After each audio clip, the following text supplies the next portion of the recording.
Okay, I think we can go ahead and get started. It's 6:05, so give people about 5 minutes to come in late, and we're going to start with just kind of an introduction anyway, so people should still have a little bit more time to trickle in. For those that don't know me, I am Joanna Birch, or Joe. I am Baltimore City's floodplain manager.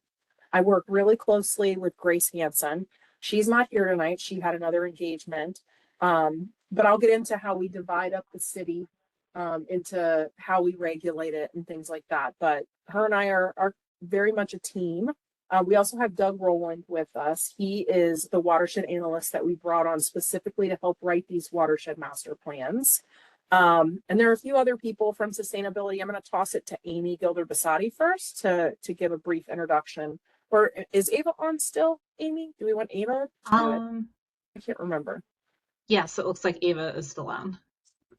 But while I'm speaking, I'll go ahead and introduce myself. I'm Amy Gilder-Basati. I'm the Sustainability Manager with the Office of Sustainability. And I'm trying to, right now, get kind of a list of attendance as far as the folks that are joining us tonight. So thanks for putting your information in the chat.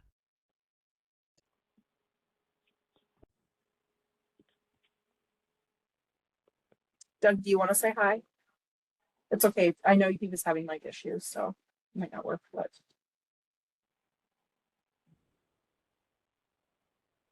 Okay, well, he is gonna help with another portion, so I guess we can talk about it then. But I am gonna go ahead and get started.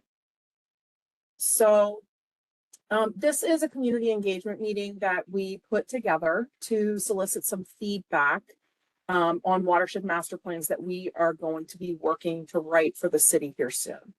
So I'm going to give you a brief overview of who we are in the Office of Sustainability, specifically the environmental permits team. We're going to talk some generally about what a watershed is and what floodplain management is. Then we're going to drill down and get a little more specific to Baltimore and talk about the types of flooding that we experience. And then after that, we really want to hear feedback from you about the type of flooding that you have experienced in the city and where. And then also try to brainstorm together as a team and think about, what sorts of things you would like to see in the city, be it, as a person who lives here or maybe as a nonprofit partner that, cares about these things. And this is related to your work. So there's no bad input. We want to hear from everybody, and we would love to hear as many different ideas and thoughts as possible. So first, I'm just going to talk some briefly about what the Office of Sustainability does. So we really try to catalyze climate action citywide. So we have several plans that are housed within the Office of Sustainability. The Sustainability Plan, the Disaster Preparedness Plan, sometimes called the DP3. We also have a nuisance flood plan, lots of plans, and all of them synergize. We all work on them together as an entire office. So we really try to make sure that those plans work well together and then also align with some of the plans that are housed in these other city agencies, like the watershed implementation plans that DPW has, for example. We also work really hard to educate, engage, and promote behavior change. So, for example, like the plastic bag ban that took effect in the city, that came directly out of our office, the Baltimore Office of Sustainability. This call will be recorded. Another big part of that work is tracking and reporting on that data to make sure that we are actually having an impact. And so some of that is just done internally for ourselves, and we maintain that data in our annual report that we put out. Some of it, though, is reported back to other agencies. So, for example, the community rating system, that's a voluntary program. It's maintained by a contractor that works directly with FEMA. But we report to that contractor every single year on things we're doing in the city.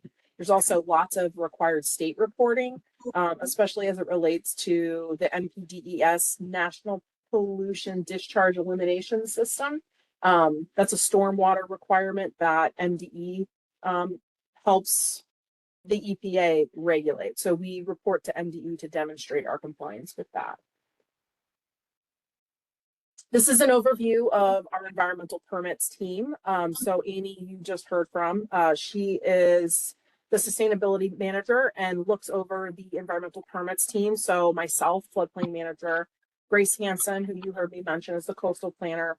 Rachel Whiteheart is our forest conservation planner. She's not in this meeting, but she has definitely been involved in these conversations and works on all of those plans with our office as well. And then Doug Rowland, again, was hired as our watershed analyst specifically to help with this effort.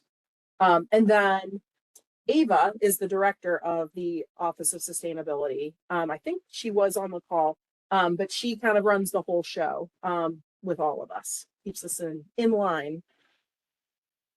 So some background on the plans. We were awarded about $110,000 from DNR almost 2 years ago. In the summer, it'll be 2 years ago. That money was given to us to create a watershed master plan that would cover both the Baltimore Harbor and the Gwynns Falls watershed. So if you're looking at the slide that I have up now, anything in light blue that isn't the water, and the yellow, those are the two watersheds that we are going to be focusing on to begin. And this is we're considering kind of a pilot to kind of lay the blueprint for the other watersheds that we have in the city. There's going to be overlap with plans that we already have that exist in the city. As I mentioned, the nuisance flood plan right now, that only covers the inner harbor, not even the entire Baltimore harbor. And then the disaster preparedness plan, the DP3, which is also our hazard mitigation plan. So we will be pulling from those plans to inform this current plan.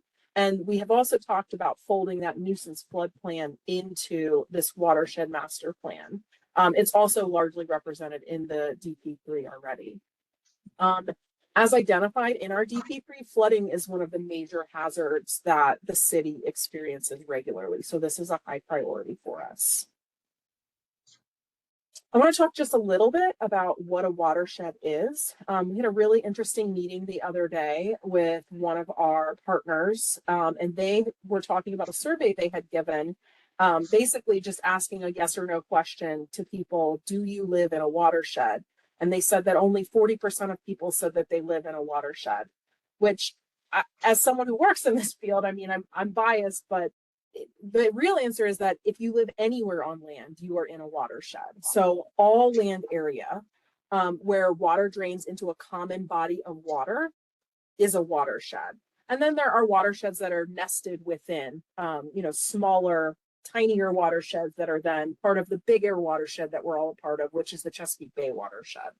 And there are a few parts to watersheds. So there's the headwaters, which is the highest point, so where the water's coming from. There's runoff, which is water that flows over the land into those water bodies or into something else that then eventually leads to the water body, be it an inlet or a curb or something like that. And then there's the base level, which is the lowest point in the watershed, which is where that water ultimately wants to be and where it collects. So all of this is going to go into what we are working on now, this watershed master plan that is going to cover the Gwynns Falls and the Baltimore Harbor. So this is a map that Doug created for us that shows some of the different land use that's currently in the watershed. That is one thing that we are going to be looking at, the way the land is currently used, and then some future projections and things like that. I'll get into some of those details in just a few slides. Uh-oh. Someone share again. I don't know if someone else tried to share. It's okay. Okay. So what is a watershed master plan? So the purpose of this document, this plan, is going to be to protect people and property from flooding, erosion, and water quality problems. The outcomes we're hoping to achieve are detailed assessments of the land use currently within the watershed, as well as projected land uses and how that's going to impact things. We're also going to evaluate some of the challenges, including where resources are lacking or where they are most needed. We're going to identify priority areas, so areas that are already experiencing flooding and areas that are vulnerable to future flooding. We're going to do an analysis of where flooding happens now, and again, where we can expect it to happen. And we're looking at multiple data sets. So public data, we're working on purchasing some private data, That'll especially identify some of the stormwater issues that we have, some of the pluvial flooding. We're also going to look at what some of those potential mitigation options would be for different areas, because depending on where you are in the city, the solutions are This going call to is look no longer very being different. recorded.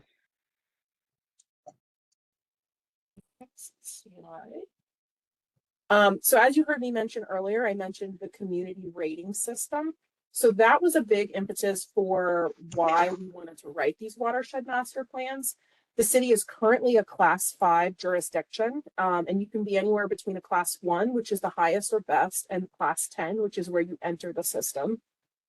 And so right now we are a class 5. There are a few plateaus in the class levels where to get to the next one, you have to do a bigger lift, and there are prerequisite activities that you have to complete before you can move to that next stage. And that's kind of where we are now. So to get from a 5 to a 4, one of the prerequisite activities that we have to complete that we have not yet completed is writing a watershed master plan for at least 50% of the area in the city. And so that guided our decision, at least partially, for why we wanted to look at the Glens Falls and the Baltimore Harbor. I think it's about 52% that those two watersheds together cover. So it gets us across that threshold.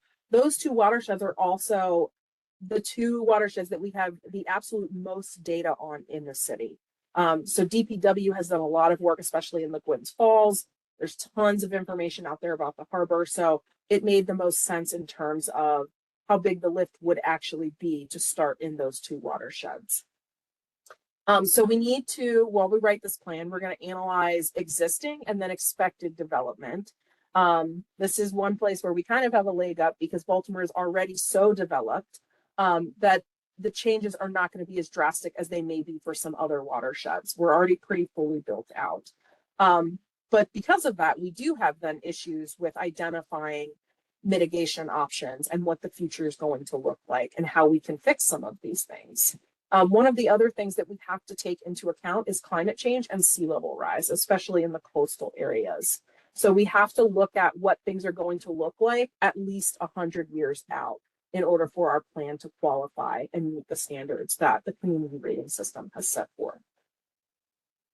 So one thing you might be wondering is how we plan on using your feedback. So we're going to use your feedback to identify potential mitigation strategies. We really want to make the community and our nonprofit partners a solid part of this plan, both now while we're still drafting the plan and working through it, but then also to form those connections for afterwards when we go to maintain the plan and implement some of the projects and things that are identified in it. So we want to incorporate community identified locations of concern. We want to hear what you're worried about and what you'd like to see. We want to elevate those concerns and the voices of the community and of the residents that live in these watersheds, work in these watersheds. We also want to continue to build the relationships that we have, new relationships, strengthen existing relationships, also with the community organizations and residents that live in these watersheds. So we always look at these as an opportunity to enhance communication between city staff and the communities in which we're working. I feel like these slides got out of order somehow, but okay, so we're going to talk some about what a floodplain is. It's really important that you understand that a floodplain is a natural occurring thing, and it has functions in the natural world. So those floodplains are where water, when we have excess water, that's where those floodwaters spill out to. So they've existed before people were here, and they're going, water's always going to keep watering and do what it, wants to do and what physics tells it to do. So it's wise that we give that water space to be able to do what it needs to do. There's some crazy pictures, if you've looked around online, where water bodies completely reroute themselves. There's a really interesting picture of a bridge that they spent tons and tons of money on. It's not in America. I can't remember. I want to say it was somewhere in South America. But a hurricane came in and completely rerouted the river. So the bridge is no longer covering the river at all anymore. It just completely bypasses the bridge. So they absolutely form a natural source for where that water is supposed to go. The plants that live there and the way it looks and acts, that is what a floodplain is. So then you might wonder, what is floodplain management? What are we doing to manage these floodplains to make sure that we are preserving, the natural function in whatever ways that we can? So in some ways, the regulations that we have in place now, they're requirements. So there are FEMA National Flood Insurance Program, or NFIP, minimum requirements that we are required to adopt. And we are required to do that if we participate in that program. And in order to have access to emergency funding, you have to participate in that program. So there are some things that we are required to regulate because everybody has to regulate to them if you want access to disaster funding. But Baltimore goes a step beyond that. We actually have higher regulations than we are required to by FEMA. So if you're looking at the map that I have up here, this is a map of the entire regulatory floodplain. The differences in the colors on the screen don't actually matter in Baltimore because we actually regulate this entirely the same way. So the 1% chance is that light purple or the 100-year. And then the 0.2% is the 500-year, and we treat those exactly the same. The areas of bright pink, you're only going to see those in the riverine floodplain. And that's where water would flow the deepest and the fastest. It's the most dangerous part of the floodplain. So it's very, very strictly regulated. As I mentioned earlier, Grace and I, we take different parts of the city. So in my role as the floodplain manager, I focus mostly on those riverine areas where you see the bright pink. I think the dividing line is everything south of Pratt Street and everything east of Russell Street is considered coastal. So any of the Baltimore Harbor and Fed Hill. But as I said, we're very, very collaborative. She and I work together every single day on this stuff. And we both know more or less the same thing. So we work very, very closely together on this stuff. Here are some pictures. I'm going to explain a little bit more why riverine flooding is a little bit different than coastal flooding. So riverine flooding happens when a river overflows its banks. There's also flash flooding, which can happen alongside as a type of riverine flooding. So flash flooding happens when rain begins and then the waters start to rise within 6 hours. And there are multiple places in the city where it does not even take that 6 hours, where the water will rise literal feet in less than an hour. But flash flooding comes on very, very quickly. The 6 hours is kind of, that number came out of, I believe, the ASCE, American Society of Civil Engineers. And we look at that when we think about how these different buildings can flood proof and how much time they actually have to be able to deploy that stuff. So that's why that 6 hours pops out. Some of the things that influence flash flooding are the intensity of rainfall. So how hard is it raining? Where is that rain falling? How is it spread out over a wide area? Or is it a tiny little concentrated microburst storm that just dumps and dumps water in one tiny place? What is the land use? So is it mostly impervious surface, which is most of Baltimore, or is it green space where the water can actually percolate and get into that soil? What type of soil is it? Is it a type of soil where there is space for that water to be held? Or if it's really dense clay, maybe the water can't get into the soil fast enough. And so that leads to even more runoff. The topography or the elevation of the land around it, and then the vegetation that's there. So that vegetation is very good at making holes in the soil that allows that water to fill in. So trees are going to have larger roots that help the water get deeper faster. Whereas grass, which is, we have a lot of grassy green areas in the city, that's not going to do as much as, a forest would do to suck up that water. So all of those things go into how this flooding looks and what flash flooding looks like in these areas. Pluvial flooding or rain-driven, I think people also call it urban flooding. That's heavy rainfall that overwhelms the stormwater system. So there are standards in the city and across the state of Maryland that dictate what our stormwater infrastructure should look like, how much water can it handle, what frequency of storm, like that 1%, 0.2%, what frequency of storm can those systems handle? It's pretty small what they're required to build to. So anything even remotely major will usually inundate and cause some level of flooding. And this can happen anywhere in the city, not just in the areas closest to the rivers or to the harbor. There's also coastal flooding, and there's a few kinds of coastal flooding I'll talk about. But this is when water covers normally dry coastal land as a result of high tide or rising tides or storm surges. So it can be any of those things.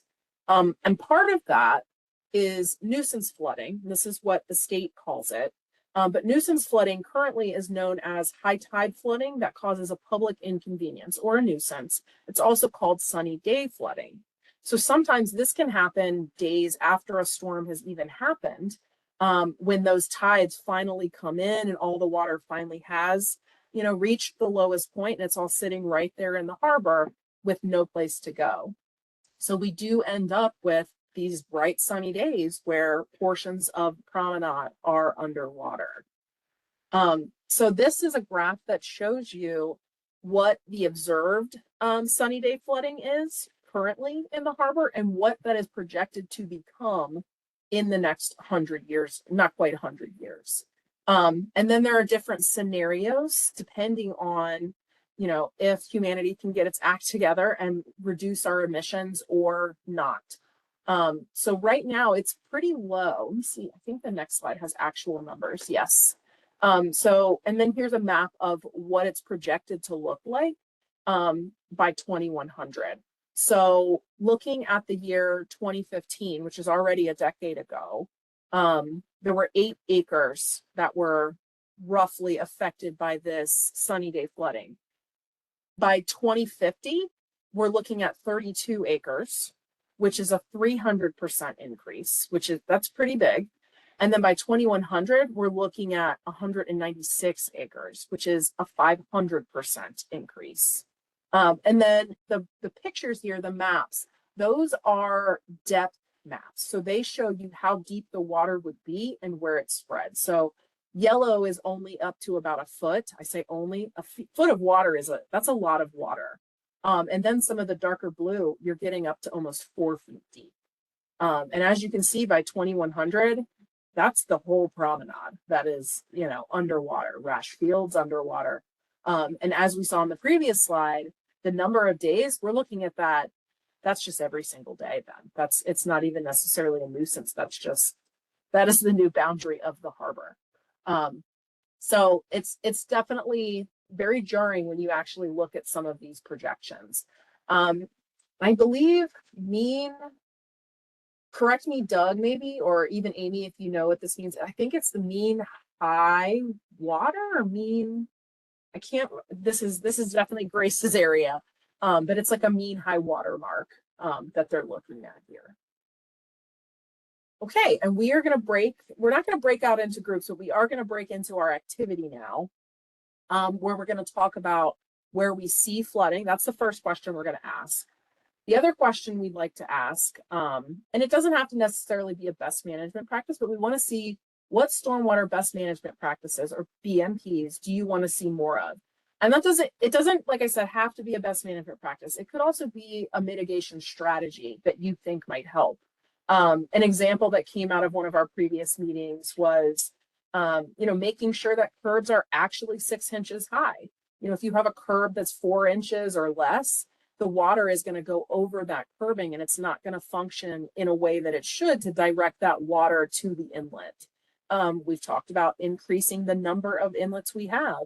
DPW has a plan to hopefully come up with and adopt an inlet program where we would involve the community more in keeping an eye on these inlets and doing some of the just basic maintenance of making sure, like after all the leaves fall off the trees, we clear those off of the inlets so the water can actually get into it, for example.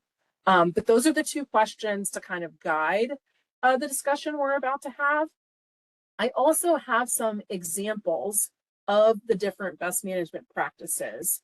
And I can leave one of them up on the screen, or maybe we'll go through and we'll see which slide makes the most sense to leave up, or maybe I think Doug is going to pull up Conveo, or we'll see what we do. But so a best management Joe, practice. can you hear me now?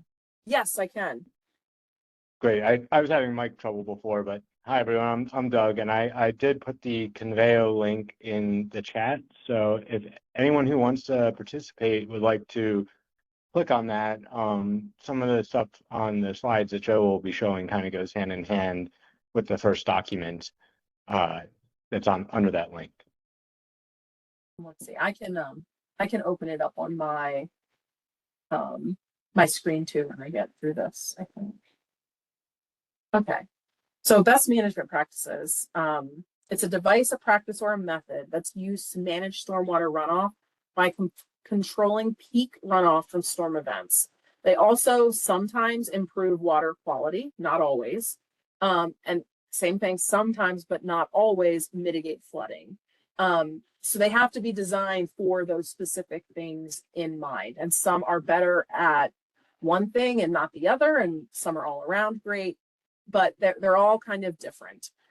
So important considerations when we're trying to decide which BMP to use include the site conditions. So what's the soil type? What's the topography like? Is there a steep grade on one side that's going to be diverting a ton of water to this area? What are the existing land uses? So is there even a place to put this best management practice right now? What are the stormwater management goals? So what water quality goals are we trying to reach? Where are we trying to reach them? Does flooding already happen here? Does it make sense to put a best management practice in the floodplain where, as we mentioned, it naturally functions to store that water? So sending water there to then direct it somewhere else might not really even work. Again, it just depends on what the site looks like. And then other site development or redevelopment goals. So recreation activities. What else is this space being used for? What is the land use there? There are also structural BMPs. So that's a BMP that is created by constructing something or building a structure. Then there's non-structural BMPs, which that's more kind of like a land design function. So like a ditch or a some of the more green practices, like a rain garden, smaller practices. So structural BMPs are location specific, and then non-structural BMPs, they can apply to a larger site or even an entire community.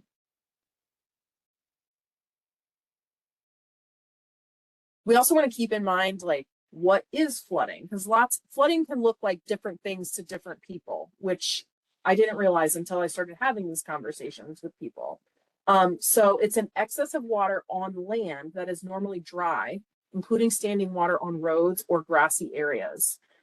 So we're not necessarily looking at water in basements. We've had a lot of basement seepage in some of the older homes in the city, and that it's beyond our scope, at least for this plan.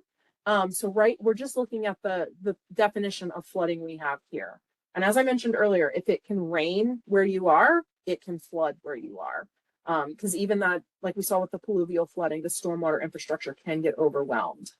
And then these are just a few pictures of examples of flooding that we have seen around the city. So there's some water on the road and a few of these different roads. I know the bottom center, that's Thames Street Studio, right there. So I think that's Fed Hill. And then we have, as you can see, sometimes there's just nowhere for this water to go, especially as you get closer to the coast. So there's water actually bubbling up out of a manhole there because there's no more room in the pipes in the infrastructure to even accept some of that water. These are pictures of some of the BMPs. I don't think they're all in Baltimore City per se, but this was just mostly, I think, to give people an idea. So one of the strategies that we've employed the most, I think, in the city is stream restorations. And that's because there's not a lot of space to be able to put in some of these practices. So DPW has relied heavily on stream restorations to be able to meet our goals. Also, living shorelines, we're working right now to put one of those in the Middle Branch. And although it's not a living shoreline, we do have some of the floating wetlands, which provide similar benefits. Impervious surface removal. This is another one that's hard in the city because most of our impervious is roadway. And we're not going to be able to get around the city if we remove all of our roads. So it's definitely an interesting city. I mean, I guess watershed in that it is so urban and so developed. So it just makes solving some of these problems harder. Hardened shorelines are another one. It's interesting. Some cities are leaning into the hardened shorelines. Some are pulling away from that hard and trying to do more of these living shorelines, which looks more like what the natural floodplain used to look like in these areas. And so it helps mitigate that flooding in a different way. Preserving open space or existing natural space whenever possible, again, so that these spaces can function as intended. Increasing stormwater conveyance capacity. That one's difficult because everything's already buried and underground. In one of the meetings we had last week, we talked about just how crowded it is underground in the city also with all of the utilities we have under there. So the cable and, we have water, drinking water, wastewater. There's so many things going on underground that you can't see. So finding the room to add that conveyance, again, is difficult in certain areas. Talking about tree plantings and increasing habitats and buffers between the water and where people are living. Then there's small scale stormwater infiltration techniques. So that picture there in the bottom right is of a rain garden that's been put in. You can see the drain right there in the center. Usually they slope down toward the center a little bit so the water can go in and then percolate. And sometimes there's storage tanks underground. Okay, and then I'm gonna pull up Conveo now. Or does anybody have any questions or comments they want to share before we start looking at Conveo? There were comments in the chat that I was not following along with. There was one comment in the chat that I answered asking about other areas and the projections for flooding. And we showed the Inner Harbor area because it's one of the more dramatic series of images. If we showed the whole city, you wouldn't be able to see enough detail to be able to compare as easily. And so we showed the zoom in of the Inner Harbor, but I put a link in the chat to the nuisance flood plan, which includes for the whole coastal waterfront those same projection maps, starting on page 45 at that link. Nice. Okay, are there any other questions?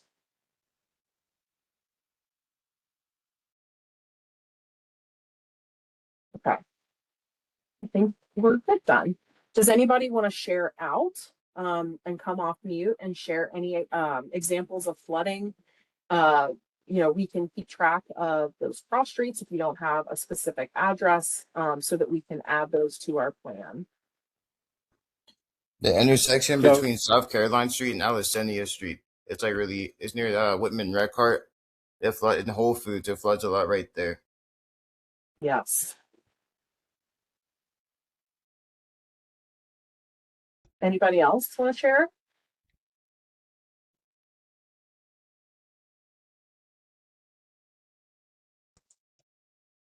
Also open to taking ideas for mitigation or honestly anything related to life in this watershed. Mitigation strategies. Yes, beachfront community at Frederick Avenue. I do have, I think those are current depth numbers because we were working with that community in Frederick Avenue. And those are the current flood depths there are bonkers. They're mind boggling. And that's also one of the, it's a riverine area where it does get very, very flashy, very, very fast. I don't think Kim Grove is on this meeting, but I know we had a storm. I want to say it was last year, maybe the year before, and the water rose feet in 45 minutes. Came on very, very quickly. I will say Russell, well, yes, I was gonna emphasize the one on Alisana, but also Russell and Hamburg. There's sometimes a little bit of flooding right before the bridge that goes over to the casino and gas station. Okay. And then I saw someone raise their hand. Caroline, I think. Hi, yeah, Caroline Speechley. I'm with the Alliance for the Chesapeake Bay, and I'm also a city resident. I had a question about the Boston Street Pier Park. I know there's a Okay. couple BMPs there. I walk by there all the time. It's unclear how well those BMPs are doing, and maybe if they need some love. I'm also wondering about that shoreline and if maybe we could get a living shoreline in there. I feel like that would be a great place to kind of integrate some green infrastructure. You see, I'm wondering, what was the name of the park again, Caroline? It's Boston Street Pier Park. It's in like Canton. I guess it's next to the Safeway. There's a Wondering. little fishing pier, and I think there's what looks like maybe 2 rain gardens. The signage though is really old, so I don't know how old those rain gardens are. It's near Professor Trash Wheel, I believe. Yes. Yeah, it is. Oh, I see it. Okay. And And it Joe, is one so thing old, that so it's- either you or Doug might want to do as far as like continue to take questions, but also demonstrate the Conveo tool. So that Doug put a link in the chat so that people can see kind of how they can provide feedback directly into the Conveo tool. Doug, do you feel comfortable driving and showing them how to use the tool? Sure. Okay. I'll stop sharing and I'll let you share. That sounds great. You might need to make him a presenter, Joe. I think you have the ability to do that. Yeah, I think I might have lost my presenter status when I had to switch to calling in.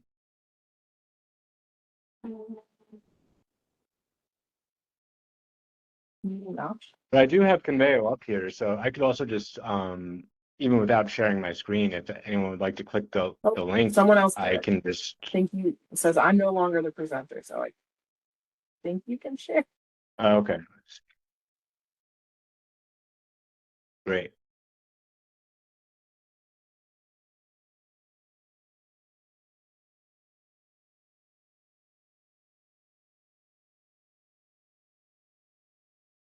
Let's see. All right. Is everyone seeing this blue table now? I see it. Great. So this is Conveo. It's basically a document feedback tool that the planning department hosts here. And more or less, you can just point and drop a comment. So the first document here is a list of different types of BMPs or other mitigation efforts that we would like to consider. And the first part of the table is all blue. This is all of our more structural components. And when the table switches to orange, we'll be looking at some more regulatory or policy-based elements. So basically what we'd like to do is have everyone take a look at this. I'm happy to quickly just run through it and talk about some of the pros and cons of each of these. And then drop a comment in these rightmost 2 columns. One says you can just write whichever one of these categories your opinion falls into, how supportive you are of that method, and then in the next column where you think it would perhaps fit best in your community of interest or in the watershed. And then if you'd like to add any additional sort of a narrative with your comment for your rationale, that's certainly welcome too. This tool will organize comments by commenter, but we're not going to include any names or personal information in the report, but any further detail is certainly welcome. And then within Conveo, the other thing that would be extremely useful, we've had a little bit of a group discussion already on some areas that are kind of flood prone within the city. But if you click this little drop down menu here, you can see the other sections that that we loaded. So we looked at the big overview map with the sort of grayed out areas outside the watershed before, but looking at both the harbor and the Gwyn's watersheds. For here, we broke it out a little further just to get sort of an appropriate zoom level. So you can, if you know the general sort of quadrant or section that your area of interest might be, or that has a flooding issue or a BMP maintenance issue, anything of that nature, you can go ahead and click one of these. So, for example, Northwestern Gwyn's Falls, and then you should be able to zoom in more on your side here. As a presenter here, I'm not able to, but or actually I should, yeah. And my other window is just covering it, but you can zoom in to the level of the street intersection or a park. Just to walk you through a little bit more of what's going on in these maps. All of the floodplains, so like Joe mentioned before, we regulate the 100-year and the 500-year floodplain the same in the city, so they're portrayed the same. It's just any floodplain is this sort of translucent blue. So that's the Gwyn's Falls. Sorry to interrupt, Doug, but right now the only thing that we can see is the structural flood prevention mitigation options. We don't see any map right now. So I don't know if you were sharing a certain tab. There we go. Is that better? Yes, thank you. That makes it more clear what you're describing. Thank you, Amy. I had it up on my other monitor, so I definitely appreciate you pointing that out. So yeah, so I was here with this first tab in the Conveo link is that sort of list of different BMP types. And then I had clicked, just for an example, there's 7 of these different sections, 3 for the Gwyn's, 4 for the harbor. I had just clicked the Northwestern Gwyn's here to start. And then you can just zoom in to the level of an intersection or a park using those buttons. And I was starting to talk about just the floodplain being regulated the same. So this sort of translucent blue, just it's the floodplain surrounding the regulatory floodplain surrounding the Gwyn's Falls in this section. And then we also have some stars. Those are critical facilities, which are categorized at the legend, I believe is in the top right of this map. Yep. So red would be an educational facility, purple is a community, yellow would be a church, temple, or a mosque, and a green would be a medical facility. So that's just to kind of help people get their bearings. If here's Lake Ashburton. There's a couple churches where we held one of our in-person meetings recently, right across the street. So that's just kind of landmarks, if you will. But if you could drop a comment too, they'll be spatially located, and then I'll be able to pull them into a more formal digital map later. So I don't know. I figure we could cut you all loose to spend some time with the document, or I'd be happy to spend some more time kind of talking through these BMPs individually if anyone has any questions.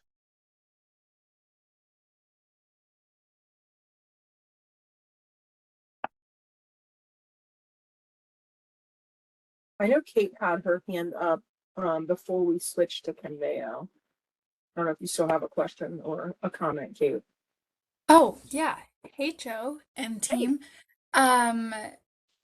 Great to see you all. I wanted to just say this is awesome. I'm really excited about this. And there are kind of 2 things that I've been thinking about in regards to flooding. And I just checked on my coast, and I guess I didn't submit a photo, but South Hanover Street, I think somebody else was kind of saying that near the stadium, the bridge floods sometimes in Fed Hill, but South Hanover Street experiences pretty drastic flash flooding if you don't already have that in your system. I need to look at the Conveo, but that was pretty crazy to experience earlier. Well, I guess it's new in the year, but a couple months ago. And then something that's kind of random, but I've noticed while walking around on like rainy days or after rainy days, is I've noticed that there are so many gutters that lead to just kind of like street flooding during and after rainstorms because they're not really catching any water and they're all just going towards the same place or down the hill that's created by these different streets. And I'm wondering if there's kind of a low hanging fruit BMP that we might be able to think about or work on with some of those gutters that are just kind of leading to nowhere and carrying these pollutants during the storms. So kind of random, but wanted to share that and also just like hi to everybody on the call. It's exciting to see so many people from Baltimore here.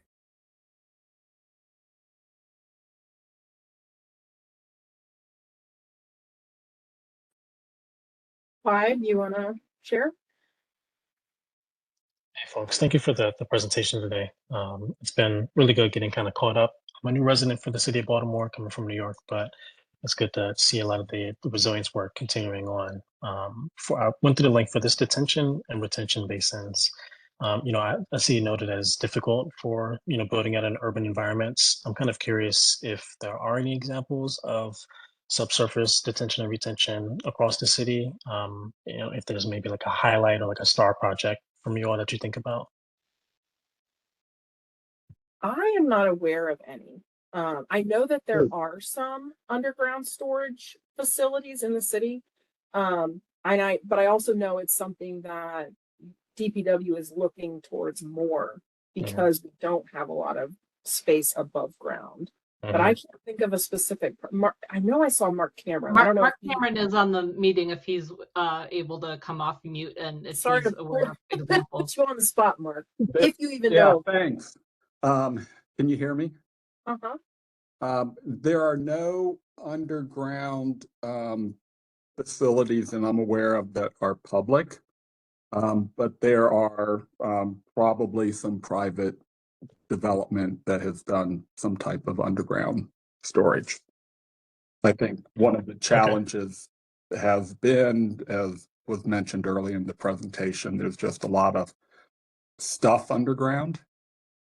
So I think one, finding the location, and two, being in the right location to help with, whatever that flooding might be. But it is definitely an option that is being looked at. Sure. And I asked the question, before moving to Baltimore City, I had worked with the New York City Housing Authority and advancing resilience there. And I know that there's a larger cloudburst initiative. So what that project has looked like over the past few years has been taking, NYCHA public housing has a lot of it's campus style. So there is a lot of impervious ground, whether sometimes it's just concrete, sometimes it's open parks, sometimes it's the basketball courts, and they've been really reworking for some of those target flooded neighborhoods across New York City of how to incorporate subsurface retention and detention. And a lot of that project has looked like taking the basketball court that's been there for 50 years and quite literally kind of digging it out and reconstructing it so that it's 8 to 10 feet lower. And there's also a stormwater infrastructure underneath that 8 feet as well, so that when a storm water event, cloudburst happens in that particular area, it really just pulls in a lot of that surface water and surface runoff. One allows it to serve as a multi-function. So people are getting a new basketball court, of course, and this great urban design, but at the same time, it's also providing a much needed benefit from kind of pulling away that surface water from entering the utility basements and kind of clogging up the primary roads. So just like digging a little bit down has been the example. And I'll find a link to share it in the chat as well. But there was also a project in New Jersey City. It's a town called Ironbound, or a neighborhood called Ironbound. But they received a FEMA grant, and they had an elementary school where they dug up the parking lot of the elementary school, put in subsurface retention, and I think their report was that they mitigated a certain amount of flooding for 70 or 100 homes that were downstream of what typically flooded in that part of New Jersey. But these are just highly urbanized areas, and it's been something that I always keep in mind as I work through BNP solutions, stormwater solutions across the state of Maryland. Like, have you thought about this option? So I'm always looking for what people are advancing. Thanks for that. I know Mary has her hand up.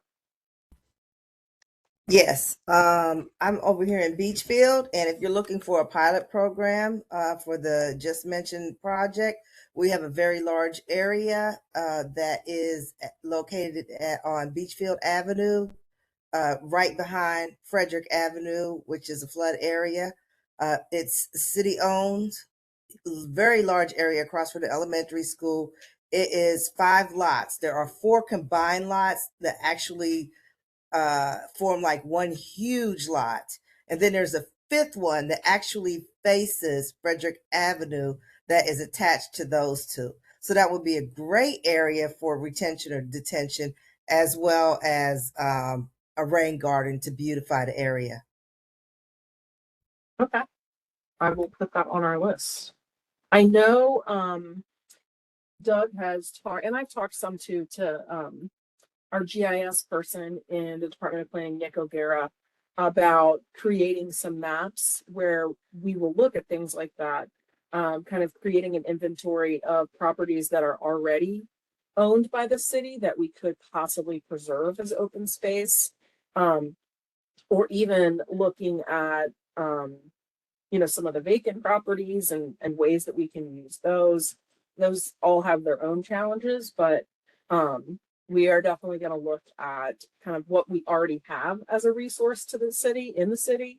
And then also looking for other places that, if we have a short list of projects properties that we could purchase and then own in the city, we're looking at that too.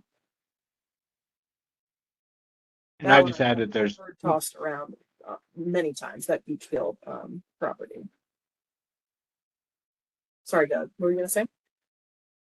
Oh, I was just going to say that, there's a lot that could be done. You can green a public space and make it into, take an impervious surface and make it more of a natural space that has a lot of benefit to the community also. But you could also install some more, something that would be a bit more impactful in retaining floodwater if the space is right. And there's a lot that goes into that. And that's more of public works purview, but we're definitely kind of looking neighborhood by neighborhood now. And again, we will be getting basically a runoff model that accounts for some climate change factors here soon. But this public mapping exercise, in addition to pre-existing 311 data, will all be kind of used to sort of validate that model, is one way I've been thinking of it. Because we know it floods in those floodplains, but all that urban flooding is so much harder to get at. So that's why we want to kind of attack it from a couple different perspectives. But yeah,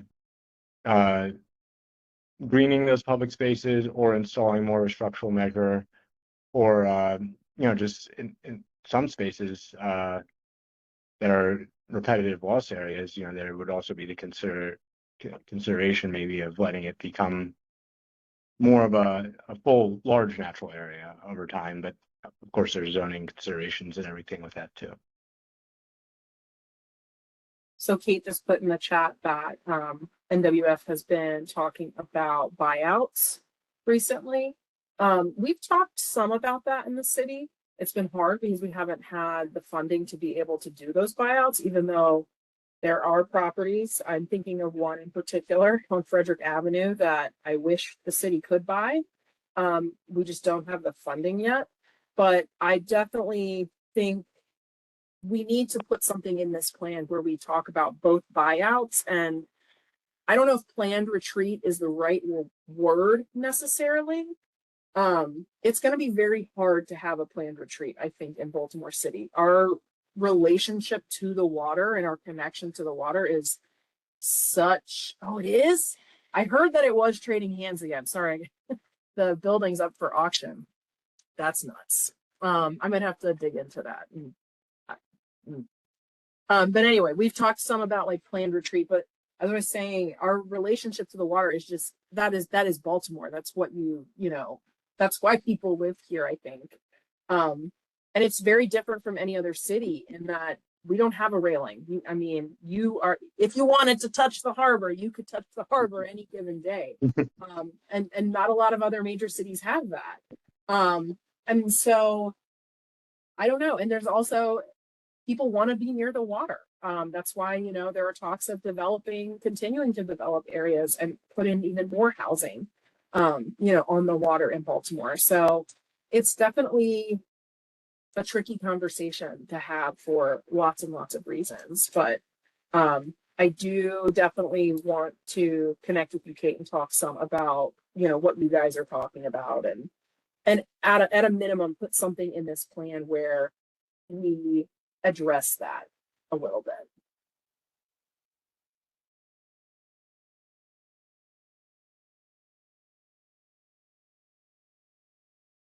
Oh, more hands. I have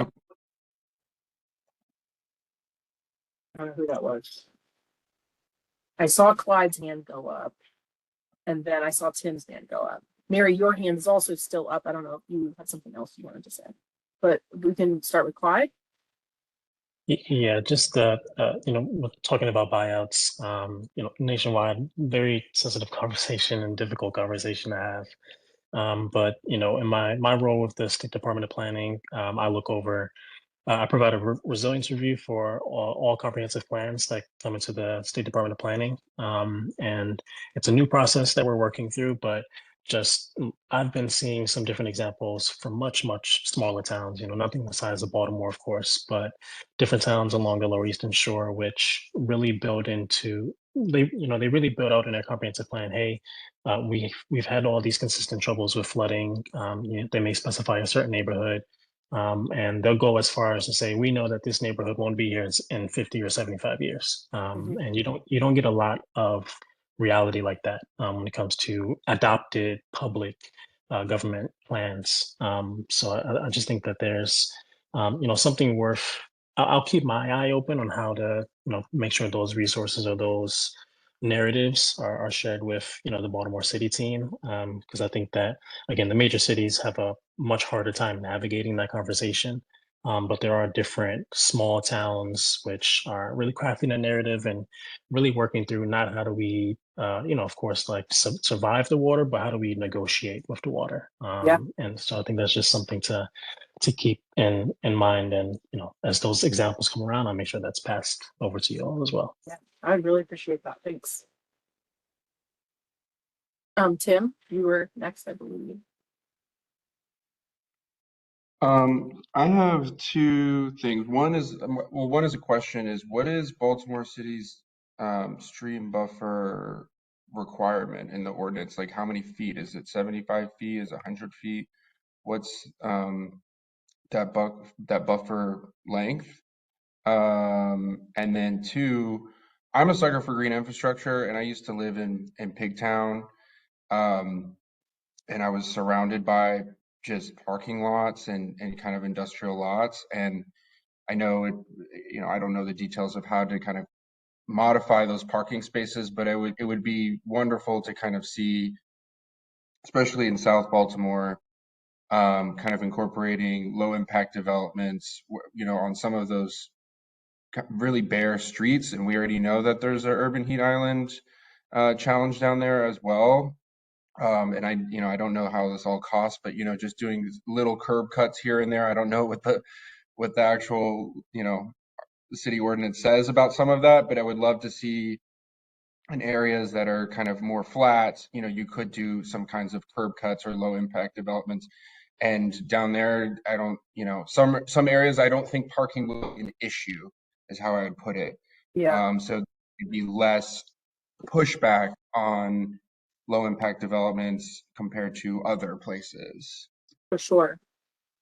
So in terms of buffers, for floodplain, there isn't necessarily a buffer per se. People can build right in the floodplain. If we're actually, can I take back over again, Doug? Oh, yes, absolutely. And I'll show you, I'll pull up code map.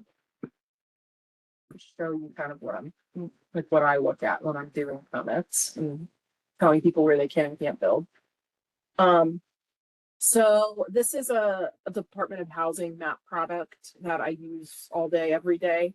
It's got the maps floodplain on it. It's got a bunch of other layers too. If you wanted to, you can look at historic districts or pull out some other kind of landmark. I think there's a way you can look at like some of the infrastructure in the city. But you are allowed to build in any of those purple areas that you see. So there's not like a standard setback or a buffer required necessarily from the water. Let's see here if I can put.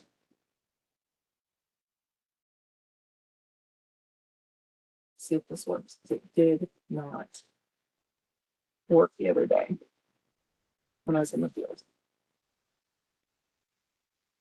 Hoping it would. Okay, so it's not going to show you aerial right now. Sometimes I use the imagery with labels. Sometimes that one shows up when the iMap. There it goes. Okay. Thank you, Amy. Yeah, I don't know why that one was not working. But this is Maiden's Choice right here. This I was just looking at Frederick Avenue as we were talking about the different places. But in the bright pink here, that's the floodway. That's the only thing that people are just hard stop. You cannot build in at all. But in the purple areas, you can absolutely build if you do it in the right way. So there isn't necessarily a buffer. The only exception to that are in areas where there is not an established base flood elevation by FEMA. So these red lines you see here, those are the cross sections that tell me what the flood elevations are in those areas. And we don't have very many. I can't even remember where that zone A is. I know there was one in the northern part of the city. It was near like Pimlico, I think. And so if it's an unstudied area, then there is a buffer. You have to be at least 20, I think it's only 25 feet away from the water when you build there. Unless you do a detailed study and tell me, what these boundaries should be and then submit those to FEMA. But yeah, there's no real buffer. Is there anything you can think of in terms of like forest conservation buffer or anything, Amy?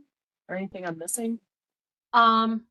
So along the coastal waterfront, there are setbacks related to critical area regulations. So water that's tidal waters in the state of Maryland, basically the land within 1,000 feet of tidal waters is the critical area, and that has its own separate stormwater and vegetation and habitat requirements set by the state and the city.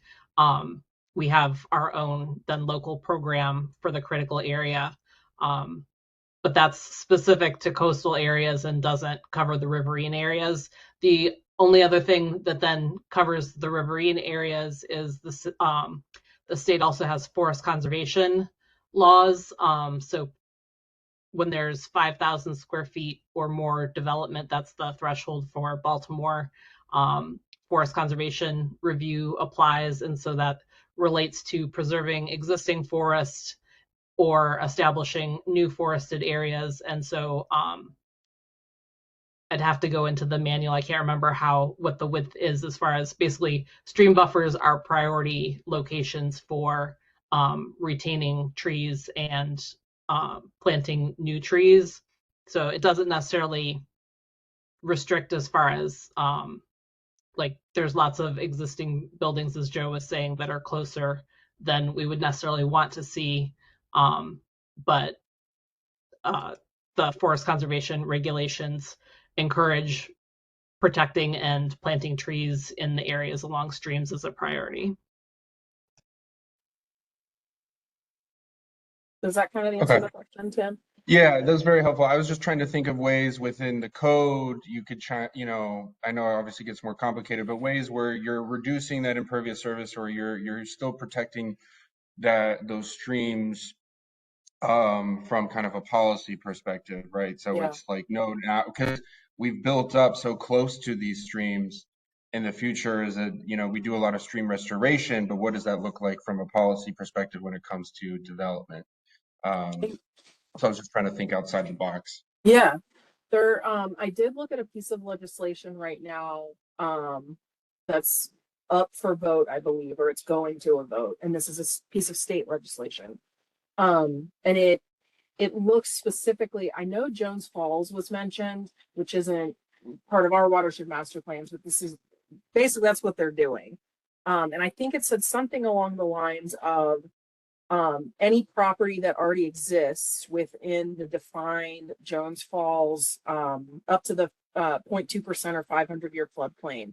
Anything that's existing, you cannot, what was the wording they used? I think it said substantially, is it increase or it's not substantial improvement, because I know that their language was like slightly different than the language that we have in our code now. So that was one of my critiques. Like this does not align with the terminology that FEMA uses now, but basically it was for existing structures that are in this floodplain already. You cannot increase their footprint, or substantially improve them beyond, their current, where they sit now. So and I think there is something like that already on the books.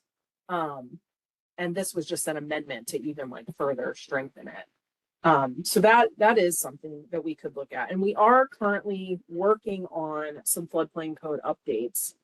We had a visit from FEMA almost 2 years ago now. And they came and they were here for a week, and we did a tour all over the floodplain, all over the city. They looked at a decade's worth of floodplain permits, and they were just looking for, mistakes or violations and things like that. And so lots of really good feedback came out of that. And so we're working on an update to those regulations now. So if you have any other specific ideas, as it relates to that, I'm happy to take them and, pull them into, what we're already putting forth.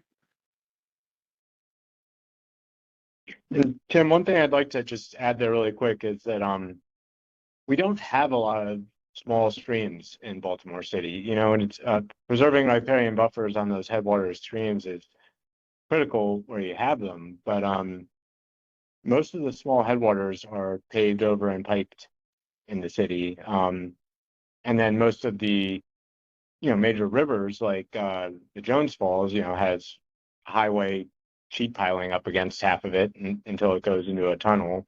And then the Gwynns Falls has largely preserved parkland.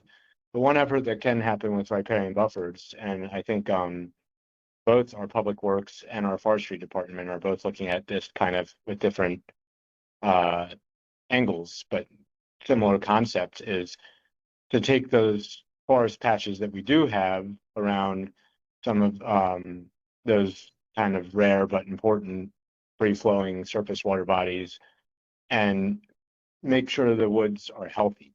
Because it's not only does a healthy forest behave different from an unhealthy forest ecologically, but it does hydrologically too, in terms of just how it manages runoff. So things like removing invasive species and planting a better understory, and looking at deer management, because deer kill off all the little saplings. So those are all things that are being explored right now as well. I just realized I hadn't made it to the end of my presentation, but I wanted to throw that up in case anybody wants contact information for any of us. Yeah, Kate, I just said something in the chat about the ghost streams in the city. And I'll come off mute. Kim Grover works for the Department of Public Works, attended one of the meetings that we had last week, and she said that one thing with the buried streams is it's very challenging because some of them are buried so deep that then it makes it difficult to connect them to BMPs or mitigation options at the surface. And so I think that it's something that's considered but challenging based on kind of the engineering and the infrastructure. I think that a lot of people in our line of work get excited at the concept of daylighting a stream if it were feasible. It's kind of the the big exciting project. I've talked to a couple other people around the office about that.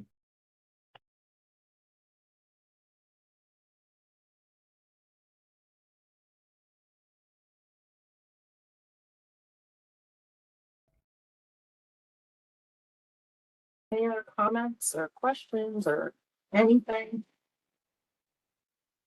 Oh, Mary's got There's a it. question in the chat about if there can be shared anything from the other two in-person sessions.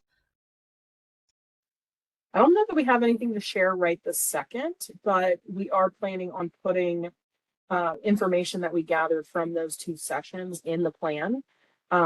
And whoever would like it before then, before it comes out, if you send me an email, my email's up on the screen, I am more than happy to share it as soon as we have it compiled. It looks like Mary had a hand up. Yes, I'm wondering if there is and when there's a timeline to see some action, and not just the planning stages, but actually see anything materialize from the meetings. So I think the goal of this really is it's more the plan and coming up with the ideas and the actions that we would like to take. I know that's not a great answer, that doesn't make you feel all warm and fuzzy inside, but the goal really with this document is to hopefully put this stuff all out on the table and then use it to procure the funding that we need to be able to do some of this stuff. So like we were talking about with the buyouts and things like that, identifying those properties and having a list ready to go when those opportunities arise, where we can, we've already done the planning, we've already put the work in, we know what we need to do, we just need the money to be able to do it. So, and that being said, we are doing a lot even right now, I think. The whole Office of Sustainability, supporting these actions. So like I know that I've assisted with like the Still Meadow, they are coming up with their own kind of like flood response team and plan. So myself and then some colleagues from Office of Emergency Management have helped support that effort and get that off the ground. There's another person in the office, Erica Pinkett. Did I say her last name right? I think. She helps with our resiliency hubs, of which Still Meadow is one, but there are many across the city. And same thing, those are boots on the ground, the people already there, things implemented. We've helped them get solar panels and things like that so that they can maintain services even when there are some of these natural disasters. And their resources already in place for when we need to hand out sandbags or supplies, or even to function as cooling centers. So there is some stuff happening now. But the goal mainly of this plan is to help kind of identify all of the pieces, get them all put together, and then use that to get the resources that we need to be able to really take action. So with the lots that I spoke of, the 4 lots, there's actually 5, but there are 4 that kind of almost form like a huge square, all grassy area, and then a 5th that's attached to them. I mean, even if our community association, which is a nonprofit, could get assistance with maybe being able to utilize that. We've already applied for one grant that's currently open, and we're kind of in the beginning stages as a community of trying to apply for various green spaces. But like I said, right now, those are owned by the mayor and city council. So even if we could have some assistance, even if it's as much as getting a rain garden started for a larger portion of that, we'll be happy to take any assistance, any grants, any advisement, soil sampling, etc. Mary, would you be willing to email me your contact information so I can I'll see what I can do to kind of help with that? Because I've heard about this property in the community meetings and stuff, and I don't know if I've heard from you specifically, but I've definitely heard from residents about what they want to see there and certainly what they do not want to see there. So I would love to get more connected with the community association you're a part of and work with you more directly when it comes to this stuff. Great. Okay. Thank you. And Joe, another thing you might want to mention as far as like more immediate results of the plan, the CRS score and what that does Right. for insurance. So as I mentioned earlier, I can go back in my slides and show you where we are. So the community rating system, it's a voluntary program. We're right now a class 5. Here we go. As part of our participation in that program, any person in the city, be you in a floodplain or not, if you purchase a flood insurance policy from the National Flood Insurance Program, because of everything the city does above and beyond, you would get a 25% savings on your insurance premium.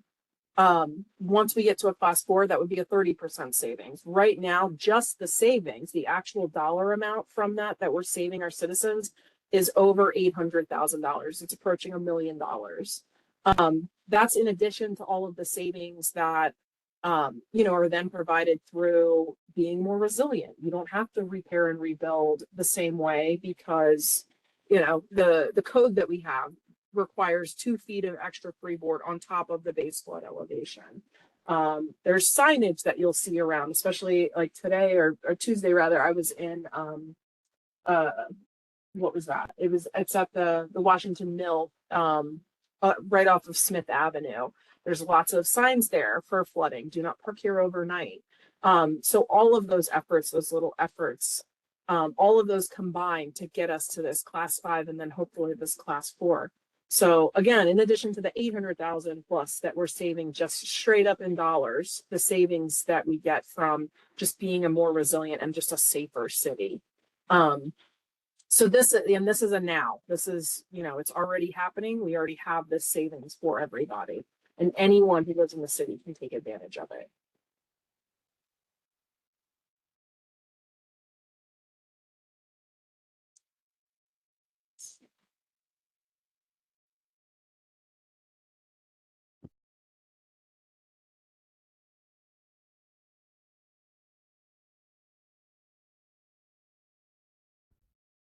And it looks like we have maybe like 5 to 8 minutes left. So we want to make sure that if anybody who hasn't had a chance to speak up has any questions or comments, that we give you the chance.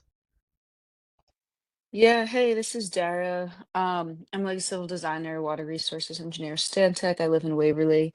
Um, Thanks for hosting this and reaching out and doing all this. I was wondering if you guys were coordinating with like the Friends of Jones Falls. They've connected with Biohabitats to do a watershed planning for the Jones Falls watershed. And I think it could be cool to bounce ideas and collaborate in some way. Um, and yeah, I was wondering if you reached out to them. We've actually talked to them twice. Awesome. Their plan is definitely a little bit different than our plan in that Mm-hmm. it sounded like their plan was it's more like a feasibility thing than Mm-hmm. an actual master plan. Mm-hmm. But yes, we talked to, and you might know the names better. Sandy Sparks, I believe. I mean, there was a gentleman that was also part of Friends of Jones Falls, that were kind of leading that effort. But we have touched base with them, and talked to them and offered to support them in the plan that they are writing, even though it's, like I said, a little bit different. Cool. Yeah, that sounds good. And then also just generally wanted to note like, the places where we have more green space and it's more pervious already, and just more like space and options like more in the county to do stuff. It's nice to, capture as much water we can up there as like, it all is accumulating in the places where it's more impervious. So Sure.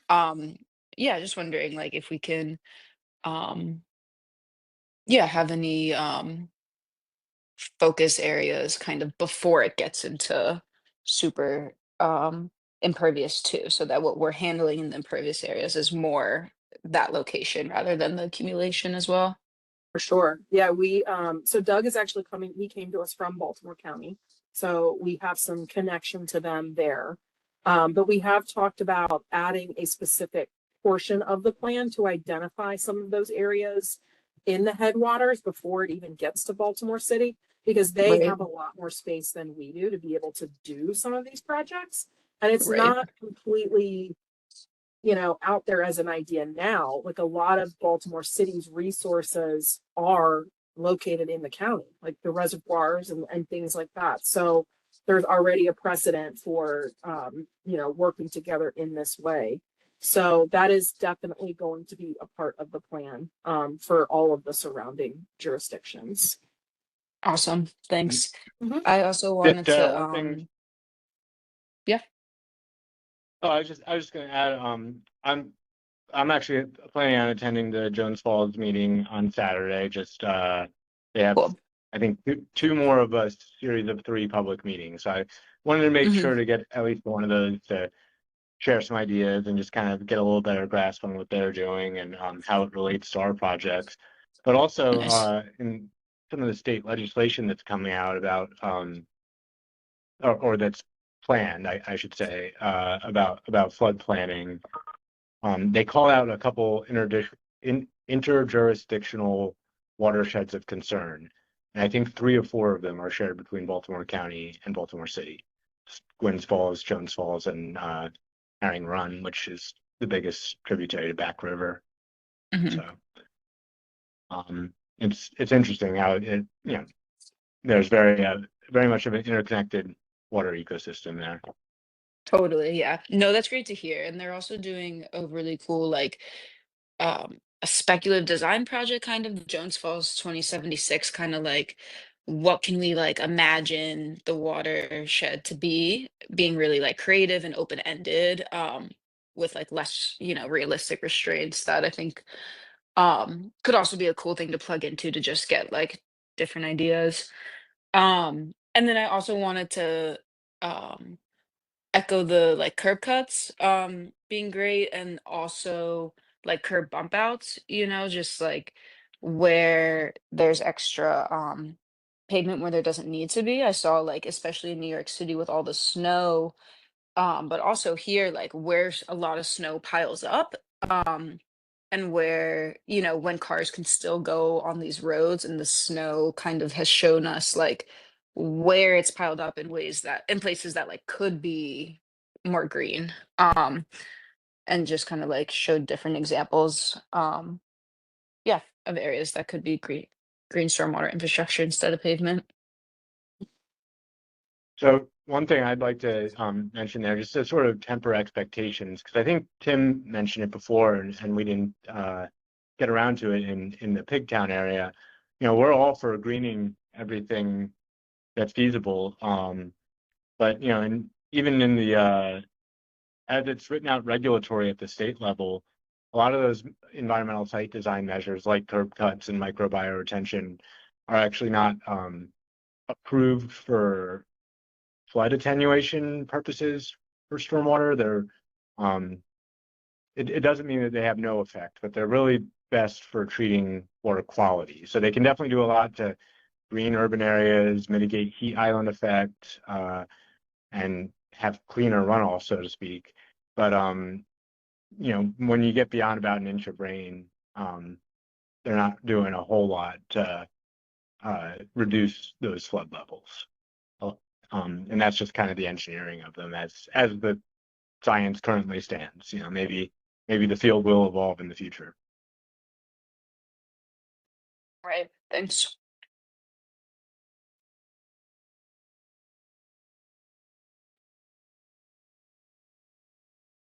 Yeah, I think the vacant lot idea is a good one to explore. So I also want to back that as well.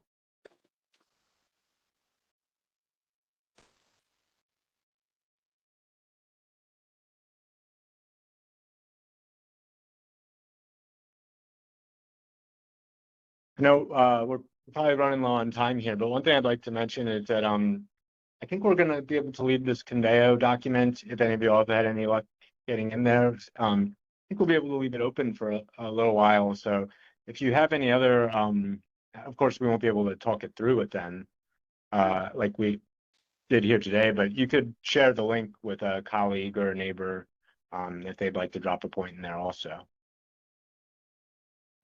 And Doug, we can also, like, this meeting is being recorded, and we have the ability to post, the Department of Planning has a YouTube channel where all of our public meeting videos get posted, and so we can also post the meeting video and the links for the Conveyo as far as if folks weren't able to attend, that we can still share the information that way, and people will be able to see both the link and how to use the Conveyo comment tool.